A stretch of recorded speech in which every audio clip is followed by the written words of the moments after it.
ஏண்டி ஓனர் பாட்டிக்கு உடம்பு சரியில்லைன்னு சொன்னாங்களா? இப்ப எப்படி இருக்கு? மெகா சீரியல் மாதிரி இருக்கு. அப்படினா இழுத்துக்கிட்டே இருக்குடா. படி போக்கதவள. உன்கிட்ட போய் கேட்டேன் பாரு. போடா போடா. என்னடி சாம்பார்ல பிஸ்கட் வாசம் அடிக்குது? உப்பு தீந்து போச்சியா? அதான் 2 உப்பு பிஸ்கட்ட போட்டேன். என்னடி உங்க அப்பா நைட் ஆனா கோயில்ல தூங்குறாரா? ஆமா சுத்தி, எங்க அம்மா தான் தூங்க சொன்னுச்சு. ஏன் ஏதாவது நேர்த்தி கடனா?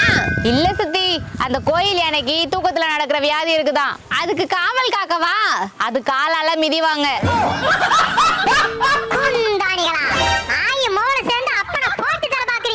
இல்லடி, எங்க அப்பாவுக்கும் தூக்கத்துல நடக்கிற வியாதி இருக்கு. எந்திரிச்சு வீட்டுக்கு வந்துருவாரு. எங்க சுத்தி போற? என் மாமியார் எப்படியாவது கோயில்ல தூங்க வைக்கணும். அவங்களுக்கு தூக்கத்துல நடக்கிற வியாதி இருக்கா?